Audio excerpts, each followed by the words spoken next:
I guess we'll do one more chapter of Transformation of America by Cathy O'Brien. My Contrabution.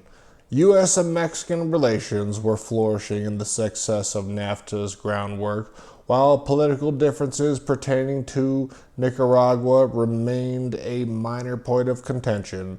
Since the Catholic Vatican's intelligence arm of the Jesuits were working closely with U.S. intelligence to usher in New World Order, they used their established influence in Mexico and Nicaragua to provide a common ground for diplomatic relations.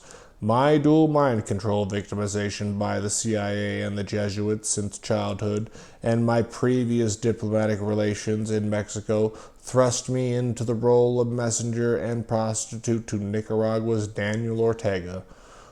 Were President Reagan's Nicaraguan freedom fighters fighters of freedom or for freedom? My mind-controlled existence rendered me incapable of pondering such questions. Nevertheless, I had a programmed passion burning in my bosom for the Contras, as was patriotically instilled through torture. When I embarked on my peacekeeping mission to Nicaragua for Reagan late in the summer of 1985, I boarded NCL as usual to reach my appointed destination. Since Nicaragua was not a port of call for the NCL, I flew from Yucatan of Mexico to a remote military airship in Managua. It was in this small mountain-top clearing that I met with Contra-Rebel Forces Commandant Daniel Ortega, as had been arranged through the Vatican. I was dressed seasonably in shorts, with my long blonde hair tucked back in a French braid. Ortega's attire, too, was reflective of the casual air to our meeting.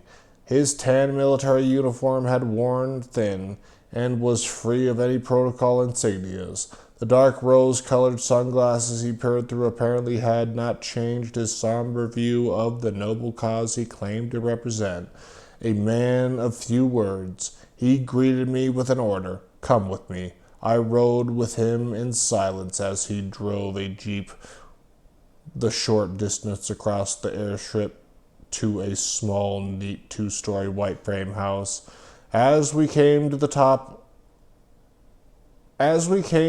a stop in the front of the house, Ortega said in a sad, slow voice, "I have needs like any man, but I feel like a whore myself for accepting your president's offer." His bedroom was clean and functional, with numerous assault weapons scattered around. I did not see any modern conveniences or personal effects but Ortega seemed to be at home in his surroundings. Ortega's demeanor was that of a man who had abstained from sex longer than most in his political position. As he slowly unbuttoned his shirt, I noticed a Catholic medallion with the secret Jesuit Ascension-Dissension symbol on it, a common accessory among Jesuit spooks. He sat in a wicker chair as I followed his silent lead in gratifying him orally. While he chain-smoked cigarettes, I sat in front of him on the floor and relayed Reagan's message to him as programmed. I began: "President Reagan has sent me a message of peace." He casually interrupted slowly, looking me up and down. "I'd like to have a peace in a few more minutes." I continued: "Your people have endured many hardships throughout their existence. He, Reagan, only wants to help. The American people want to see peace and freedom in your land. Mexican and U.S. relations are growing stronger by the day, and it is imperative that we resolve your conflict in order to resolve our own with the Mexican government. We have come to the agreement with Mexico that the Nicaraguan conflict must be resolved for the sake of your people as well as our own. I am here on a peacekeeping mission representative of Vatican-based common ground shared by both Mexican and American governments to enlighten you to our peaceful intentions. The American governments to enlighten you to our peaceful intentions. The unified effort of Mexican-American Catholic missions is to promote peace in your region, while only enhancing your culture. The world is rapidly turning toward world peace, and Nicaragua is way behind the times. From technology and education to government ideals and religious convictions, Pope John Paul is praying diligently for peace in your region and has joined forces with President Reagan, Mexico, and even the Soviet Union to ensure that peace. He, the Pope, knows your goals. He knows most of your motives. I leaned forward, almost whispering from my own instilled belief. He knows your soul. We can all work in tandem to achieve that peace.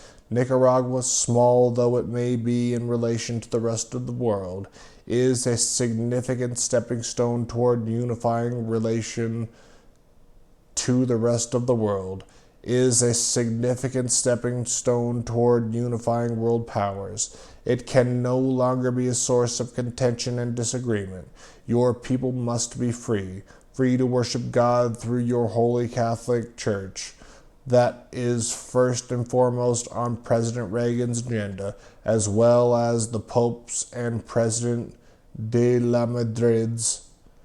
A new world order is coming into being, with or without you. It is an inevitable process that cannot be stopped. A whole new world of peace awaits us all. I can see you are a peace-loving man. It emanates from your being. Blood has flowed across your land so heavily that your people are drowning in it. Together we can cauterize that wound, replace blood flow with cash flow. Americanization can upgrade your technology at a rapid rate. Your people could compete in world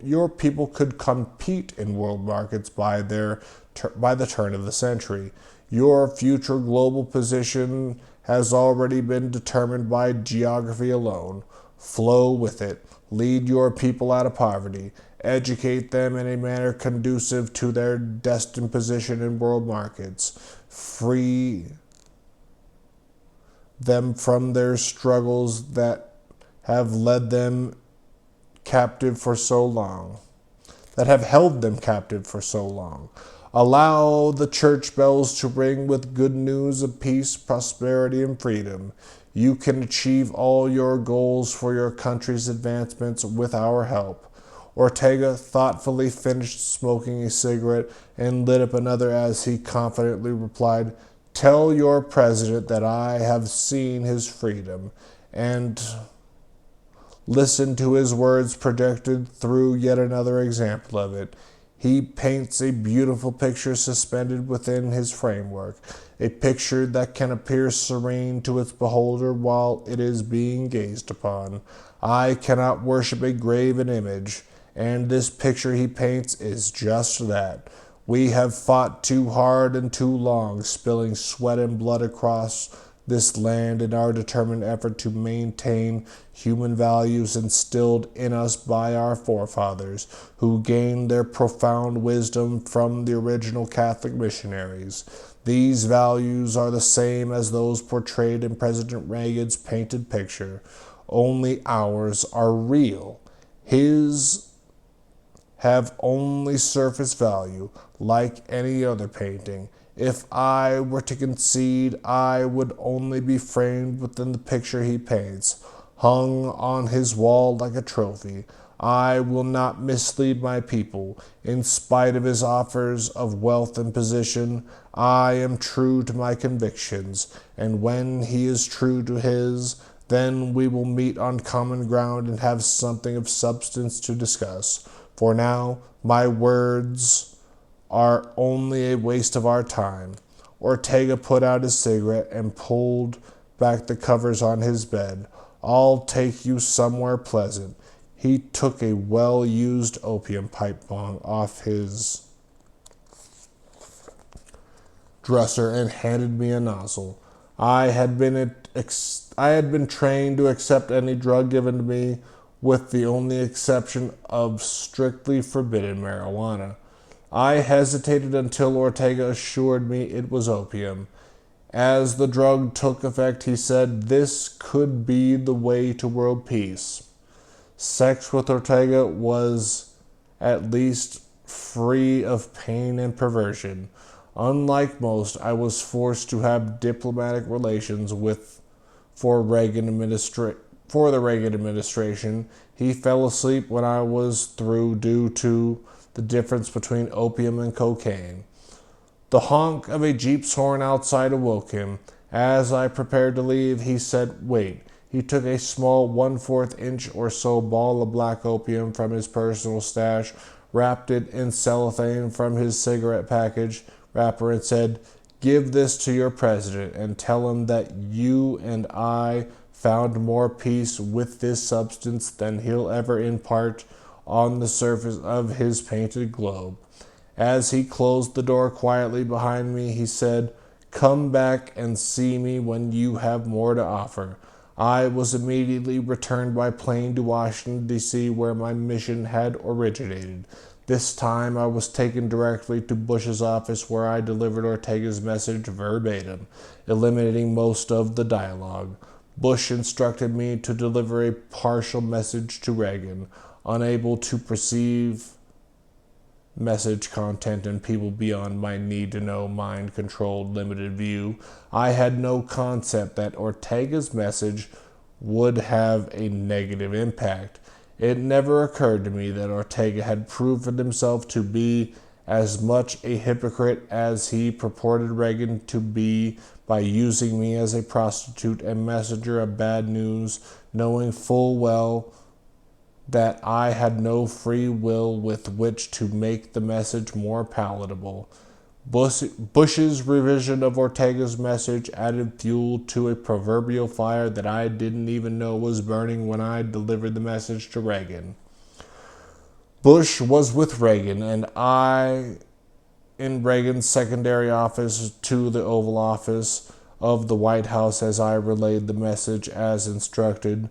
Daniel Ortega is a peace-loving man who seeks the same resolutions as we do. But he told me to tell you, I dug in my purse for the opium, that I had and found more peace in this substance. I handed the opium to Reagan than you'll ever impart on the surface of your painted globe. Bush smiled, and Reagan's face instantly turned beet red with rage.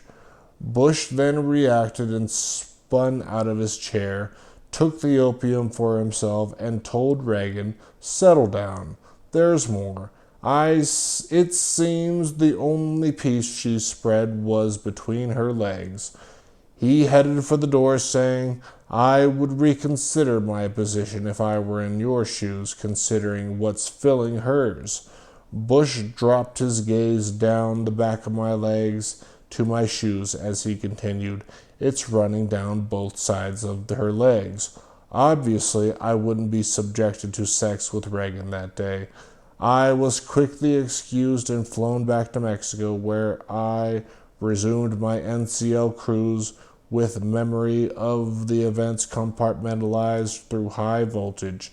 I believed at the time that I had never been gone at all. That's it for today.